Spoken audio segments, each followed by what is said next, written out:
around her, she felt her strength being sapped. Soon she could no longer carry her bags, so she slid them along on the snow. Her smaller bag had a pot and a kettle tied to its outside that jangled loudly with each slide.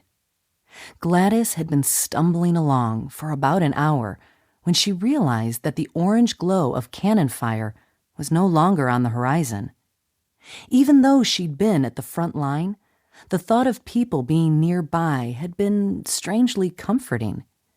Now she was completely alone in the vast Siberian wilderness, trudging along snow-covered train tracks. Every so often, a large clump of snow slipped off a tree limb and landed with a loud thud. Gladys would stop and peer into the dark shadows of the forest and wonder whether it was the sound of a bear or a wolf nearby.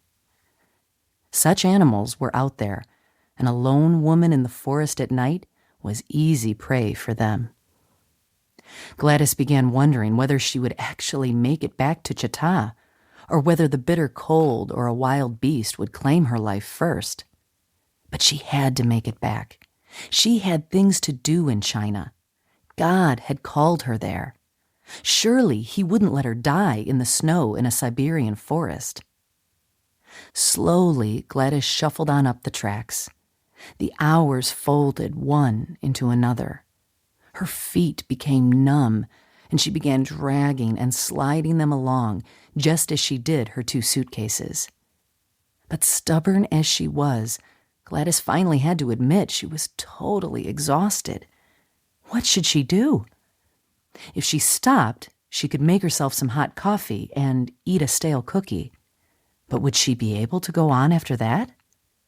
She'd heard stories of people who, when trapped in the cold and snow, had become so exhausted they calmly sat down and froze to death.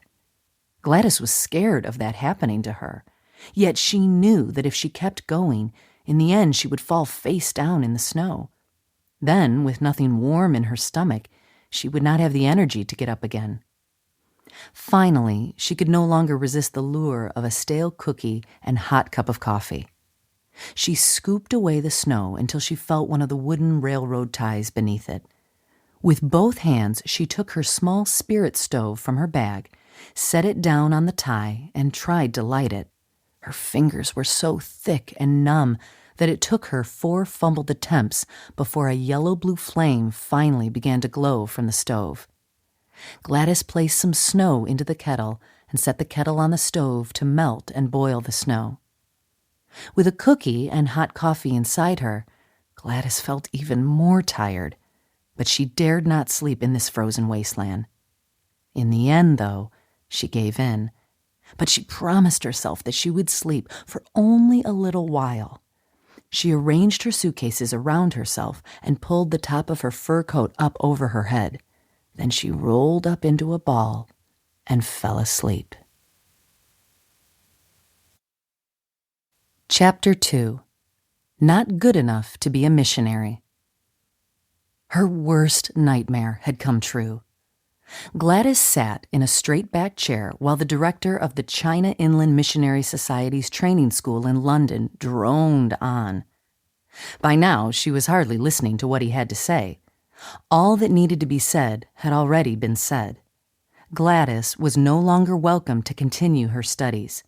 She was being thrown out of the training school for failing Bible class. Her grades were not good enough for her to be a missionary, not to mention the fact that she was 27 years of age, old by the training school's standards. The director had tried to explain that the experience of the China Inland Mission had shown that it was difficult enough for quick-minded older people to learn the complex languages of China. He also tried to explain that it would be unfair to allow Gladys to continue failing classes when others could take her place and do much better. Other younger and more qualified people were waiting in line to take her place in the school. The director was a kindly man with deep blue eyes and a soft voice. He wasn't trying to hurt Gladys's feelings. He was just giving her the facts as they were. Gladys could see his point. She hadn't done well during the first 3 months of the school. But then, she'd never done well at school. She had